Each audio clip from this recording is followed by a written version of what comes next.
Hi everyone, it's LaShonda from Labors of Love with another Therapy Thursday video. So today I would like to talk about expectations. Expectations that we have of ourselves, expectations that we have of other people, and expectations that we believe other people have of us.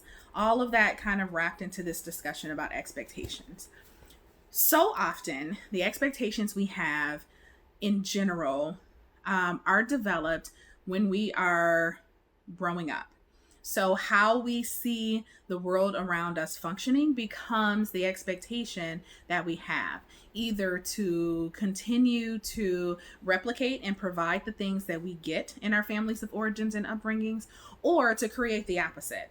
So, if you grow up in a household and physical affection, like hugs and holding hands, sitting close to each other, being physically affectionate is something that happens in your family. It's safe touch. It helps you feel connected and it gives you a sense of belonging. Chances are, as you grow up, you're going to have an expectation that in close relationships, there is some kind of physical touch that is involved.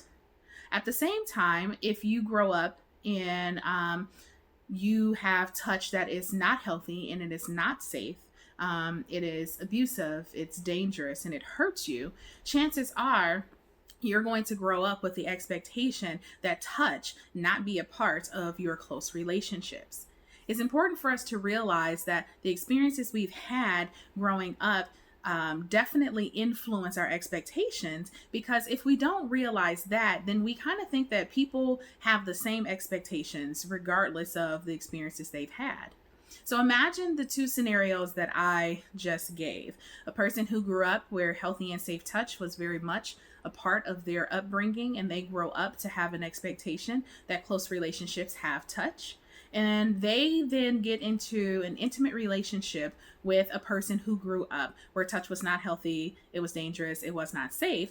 And so the expectation is they want to avoid touch, that touch should not be part of the relationship because touch is hurtful. Now, these people are in a relationship and they have two totally different expectations.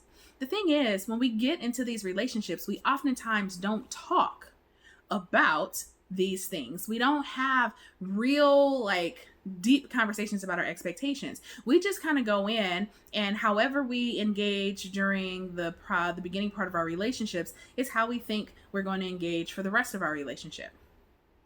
Or sometimes we say, oh, it'll change, but that's a whole different video. So these two people are in relationships, and not only does the person who expects touch to be a part of the relationship, that person may be also thinking that physical touch is expected by their partner towards them. So this person is always reaching to touch, always trying to be physically affectionate. And the person who is avoiding touch is in some ways feeling violated, and they're not seeking to touch the other partner because touch is something they're avoiding. I hope you can see how even just talking this through, those two people in a relationship can come to conflict pretty quickly based on expectations that were likely never discussed.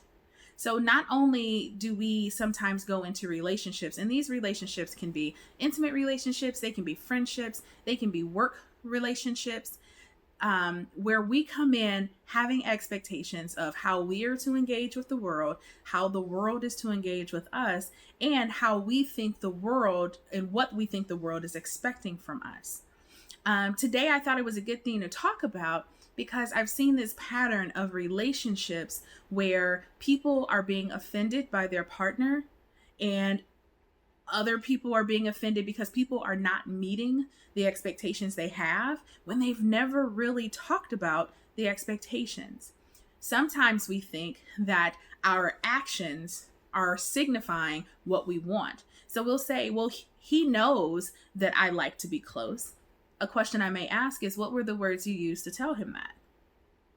Oh, well, I didn't say it, but, right? So we're not having these conversations. We are just hoping that our actions are communicating what sometimes words need to be said.